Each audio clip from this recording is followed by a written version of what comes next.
Well, yes, I knew Jeff, LeVeen, and Stephen Roach very, very well from our earliest of days. They were wonderful, wonderful people, and they helped seed what's here today. My husband came down here to play golf because it was new and it was starting out. You know, Jeff's a pretty quiet, conservative, funny. He knew how to listen. He knew how to appreciate other people. He was a very good guy. One of the best. An absolute gentle soul, right? The man didn't scream and yell. He, I think, always showed what he wanted by leading by example. For somebody who played college golf, he didn't push my brothers and sisters and I to play. He just let the game come to us. Steve was more gregarious and fun to be with. Just a fun guy, really. Just says whatever's on his mind. This is where we got together, you know, because he had 3 little kids, I had 4, and this was our place where we met, you know, and had our fun and ripped it up and went home. He was a very important man, a good person. You look at this dad, right? This hero figure. To me, as a small little 11-year-old, he just always seemed like this larger than life kind of person. They loved life, and this was an extension of their love of life and their love for the game.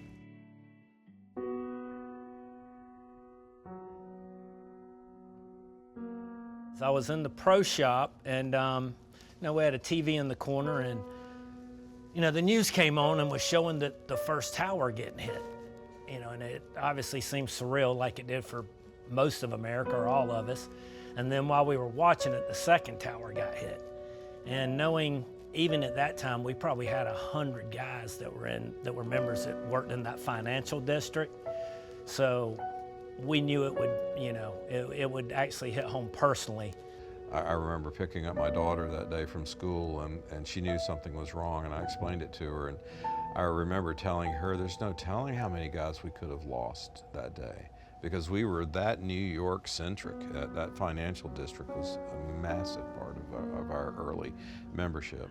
Fairly quickly that most of our guys here at Secession were accounted for, but that there were 2 missing. And I finally found out who the 2 were on the day of my mother's funeral. I learned that it was Jeff LeVeen and Stephen Roach, and it was an emotional day for me anyhow, and it made it even more so. I went to the post office and dropped a bunch of mail in the slot and got in the car and turned on the news. And they said there's been an incident at the World Trade Center. I was yelling and screaming in the kitchen. My wife's going, "Why, stop your swearing, what are you doing?" I go, "Planes just hit the World Trade Centers." I had to go pick up the kids because they weren't in the same campus. So a dear friend, colleague, drove me, and my chair of the department followed. As soon as my mom got there and we started to go out into the hallway, saw her sprinting down the hallway, just hysterical, just could not hold it together. And that was when I knew something was very wrong. And then the worst part was that I had to go down to the golf course and tell my dad. I remember walking over the 3rd hole at Situate Country Club and walking over, and he just stopped.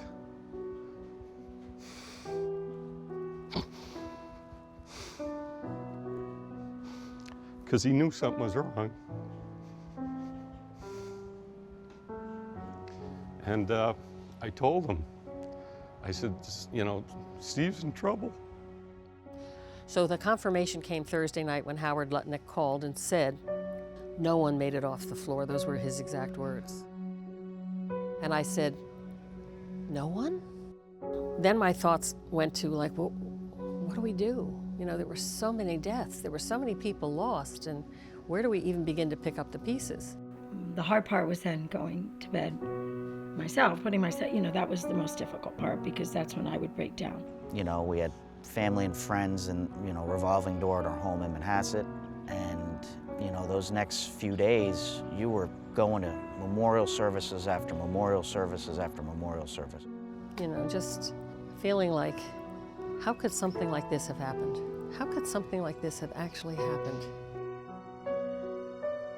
And when that personality and that, that person, that driver in your house is all of a sudden gone, it definitely takes some dramatic time to get through. Children take cues from the adults, and somewhere, somehow, and with great faith, I was able to get through that. But everything that I did, I wanted to be sure. One, they would never forget their father. Two, how do we make sure, again, be certain that his legacy continues?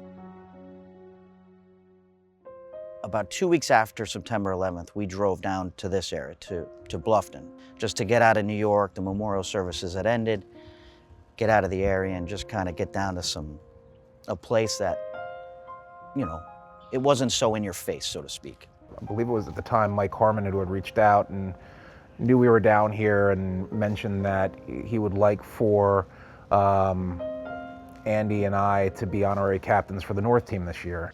We thought about it for a day, and my mom encouraged us to go and play. So we came over here and we played, and it was a 3-day tournament, and it was just what the doctor ordered. The outpouring of support from a lot of members who we met through the years, a lot of members who we had just met for the first time. I mean, I was a young kid. I was only 23 years old. I think word spread fast that we were in the event, and the members and people I met that weekend have been lifelong friends. Prior to the start of the tournament, on the first day, we gathered out at 9:15, about the time that the first plane hit. And everyone had 2 balls. And they were all lined up all the way down to the 18th tee box. A huge number of people. Everybody showed up. It was a moving moment. We had a bagpiper out. I would be behind everybody and just yell out in memory of Jeff LeVeen, Fire Away. And there'd be 100, 150 balls going out. And then in the memory of LeVeen Roach, Fire Away. Yeah, that was the beginning of just remembering those 2 guys, and everybody else for that matter, but that was our direct link. And they still do it to this day. They've never missed a year. Just keeps the spirit alive. They lit up our lives. And then, of course, out after 9/11 comes the scholarship fund. There was a particular group of really 4, members at the time that had, kind of pulled me aside, and it was led by one of the members from Boston named Andy LaValle. Andy LaValle was a larger-than-life figure. So he came off the golf course and he found 3 other members. It was me, Frank Stone, and Jim Cooley, and said, guys, we have to do something. Let's form an organization and let's provide scholarships. It was already the idea. I said, are you in? I went, absolutely, yeah. They were thinking of something that could be really big and make a big impact and match to some degree, the impact that September 11th had on many families. We had a lot of auctions in the early days where we'd raise money for the scholarship fund, and guys would give away trips to various golf clubs, and people were extremely generous. What's interesting, people were paying $15,000, $20,000, $25,000 to play around the golf at a place they could play for nothing. And it went in 30 minutes, boom, just like that. And that was the seed money. These people cared about the scholarship fund. These people cared about honoring Steve and Jeff.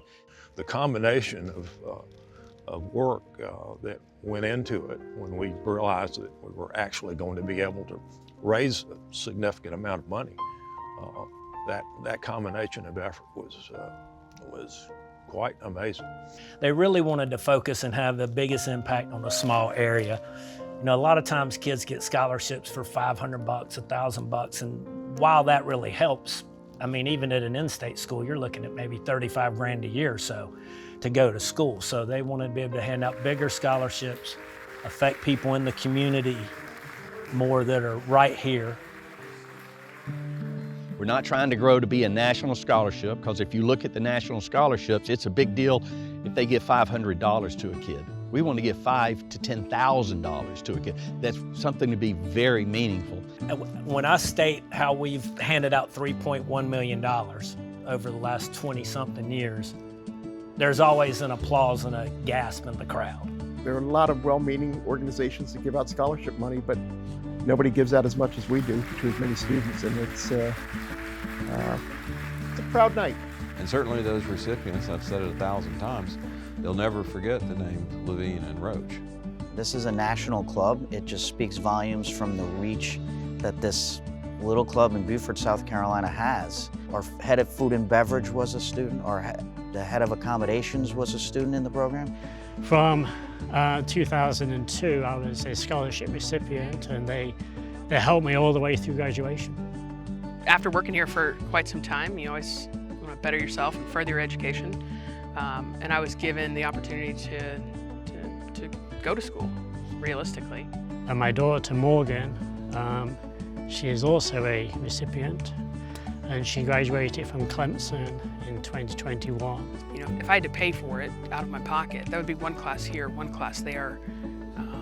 It never would have happened. We get financial records from their families, so we understand kind of where the need is. We've seen a lot of the resumes, seen a lot of the interviews, and these are extremely impressive kids. So yeah, I'm Devin Carpenter, planning on majoring in mechanical engineering at MIT. My name is Anna Topar, and I will be going to Covenant College in the fall. Nathan Chavadier-Byrd, I will be attending The Ohio State University in the fall. My name is Freddie Lawton, I'll be attending Clemson University in the fall for architecture. I'm Lazo Allen, I'm going to be majoring in sports management. I'm going to Newberry College. Nick Abrams, I'm going to Wofford College to study engineering. This helps knock out a large lump of what was being owed, so it helps us out tremendously.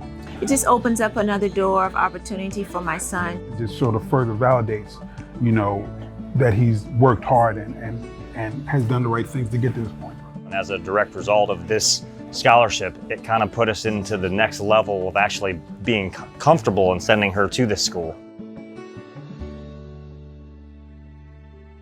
What we give back in the form of the LeVeen Roach Scholarship and scholarships to the many young men and women that are growing up in this town is honestly a fraction of what we get out of it as members of this club, getting to come down here and experience this golf club and experience our time here. Many of us, of the 600 plus, 700 plus members that are at Secession, have a similar feeling. I think Stephen is definitely watching over us. He is so proud of his family, of his friends, and definitely the club members. He would be so proud of the recipients and the fact that they were able to use the money, the resources, to get where they needed to go. This is a tremendous honor for both people who perished, and to continue in that way and the way it has grown. Certain foundations were created and they kind of died off, whether it was at a 10-year mark, whatever the case was. This has continued, and it has impacted so many young lives. It would just warm his heart to think about his friends. He loved those guys, and they loved him. And I think he's just so grateful to them for creating a memory in his name. Yeah, their memory lives on. They can't be with us, but in their honor, we've created something that will remind people about them, hopefully for an awfully long time in the future.